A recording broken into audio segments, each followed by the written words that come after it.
ನಿನ್ನೆ ದಿನ ಅಮಿತ್ ಶಾ ಅವರ BSF ಯೋಧರನ್ನು ಉದ್ದೇಶಿಸಿ ಮಾತನಾಡುವಂಥ ಒಂದು ಸಂದರ್ಭದಾಗ ಒಂದು ಹೇಳಿಕೆಯನ್ನು ನೀಡಿದ್ದಾರೆ. ಏನಪ್ಪ ಅಂದ್ರೆ, ನಕ್ಸಲ್ ಮುಕ್ತ ಭಾರತ ಅಂತರೂ ಆತ ಅವ್ರ ಬೆನ್ನು ಮೂಳೆ ಅಂತ ಮುರಿದಿವಿ, ಇನ್ನು ಹೇಳಿದ್ರು ಮುಂದಿನ ಟಾರ್ಗೆಟ್ ಯಾರು ಎಂಬುದನ್ನು ಕ್ವಶನ್ ಮಾರ್ಕ್ ಇಟ್ಟಾರೆ.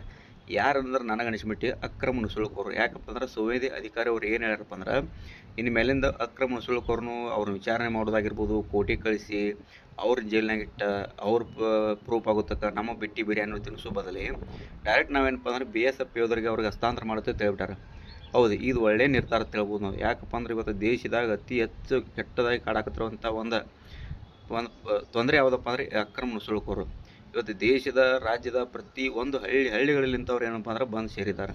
ಅದು ಈ ದೇಶಕ್ಕೂ ಒಳ್ಳೆಯದಲ್ಲ, ಯಾವ ಪಕ್ಷಕ್ಕೂ ಒಳ್ಳೆಯದಲ್ಲ. ಯಾವ್ದು ಪಕ್ಷ ಒಳ್ಳೆ ಮಾಡ್ಕೋತಾರೆ ಮಾಡ್ಕೊಳ್ಬೇಕಾದ್ರೆ ಬೇಡ, ಆದರೆ ದೇಶಕ್ಕೆ ಮಾತ್ರ ಒಳ್ಳೆಯದಲ್ಲ ರೀ. ಅದಕ್ಕೆ ಅಂಥವ್ರನ್ನ ಒದ್ದೋಡಿಸುವಂಥ ಕೆಲಸ ಆಗಬೇಕಾಗೈತಿ.